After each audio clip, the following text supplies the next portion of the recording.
One of the popular types of trending videos is when big entertainment channels invite experts to react to media portrayals of their area of expertise, including FBI agents, special forces, criminals, doctors, and so on.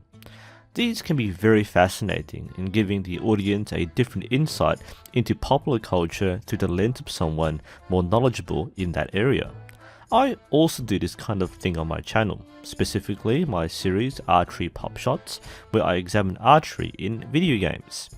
Not so long ago, the channel Wired covered an episode featuring US Olympic archer Mackenzie Brown, breaking down video game archery.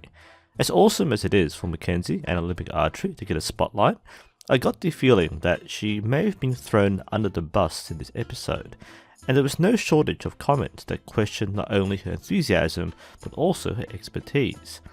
Now, I practice several different forms of archery, including modern and traditional. I'm not particularly good at them, but I like to think that it gives me a deep understanding of what people do. Anything beyond that, and I have to do some reading and research to get my head around new concepts. I have to be mindful that things that look wrong in one style are correct in another, and that it's very easy to make inaccurate claims out of ignorance of the subject area. This is where I feel that Mackenzie got shafted in this episode. The biggest mistake in all this is the assumption that Olympic archery is the premier form of archery. It's not, and I'm saying that as someone who is coaching this form of archery. Olympic archery is modern target archery. It is a sport. The form you see with all the fancy bows and colourful targets developed over the past 100 years from the recreational form of archery in the 19th century.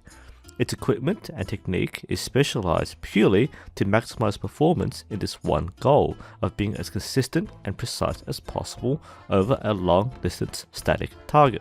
If this was all that I practice, my qualifications to comment on historical styles of archery is approximately zero.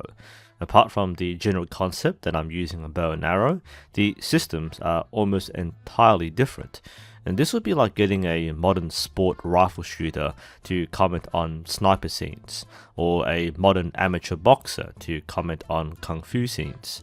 There may be some overlapping concepts, but I think anyone in this situation will recognize that they're entering the realm of the unknown, and they're speaking more as a regular viewer rather than an informed one. And that's fine, as long as the limits of the knowledge are clearly defined. That's where I think this particular video was a disappointment. This isn't to take a shot at Mackenzie, it's not her fault, but some of the remarks made are clearly from the frame of being a modern target shooter. For example, the angle of the bow is over to the side. What we would call that is cant.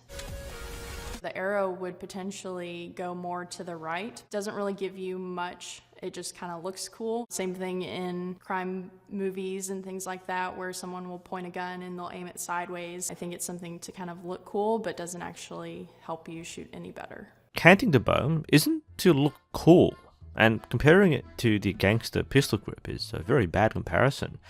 While maintaining a straight bow is normal for target shooting for the purpose of consistency, traditional and historical archers often do cant their bows. There are different reasons, but one thing that sticks out is the rotation of the elbow to provide the strongest body structure.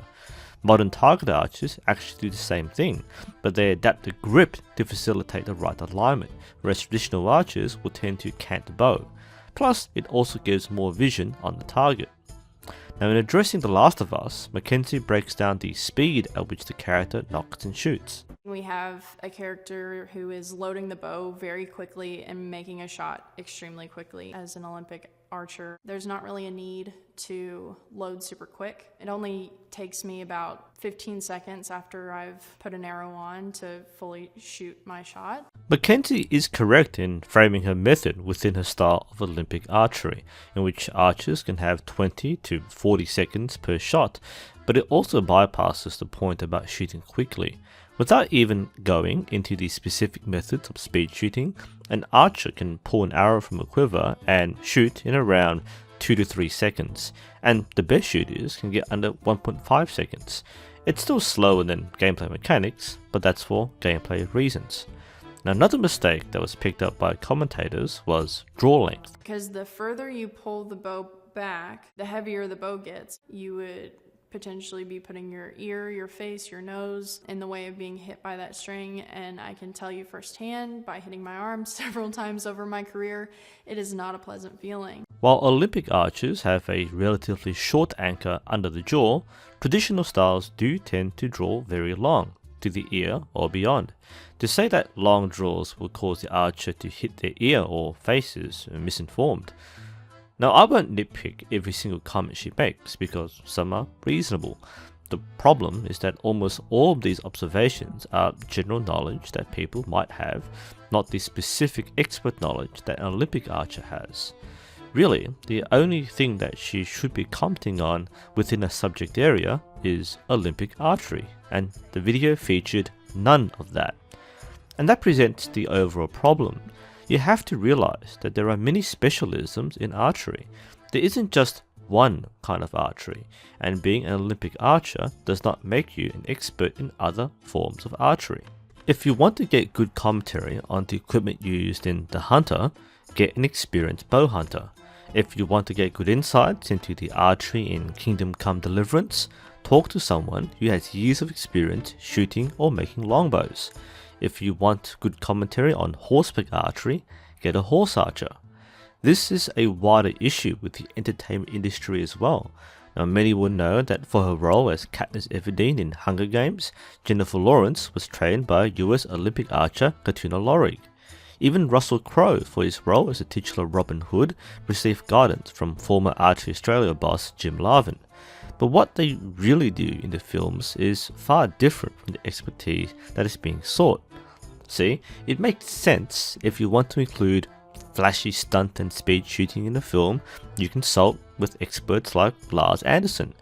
Another example of the right expert in the right role is Patricia Gonçalves, who teaches different styles of archery, being the consultant and bow technician for shows like Arrow. It doesn't make much sense to seek the advice of an Olympic archer if you want to create a survival game. Ultimately, the problem isn't Mackenzie.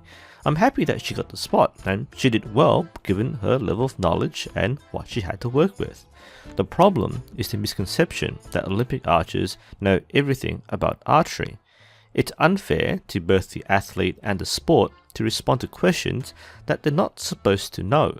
Some individuals may have some experience in bow hunting or traditional styles, but most are specific only to their chosen discipline. In conclusion, if you're going to consult with archery experts for your project, try to use the right expert for the right context.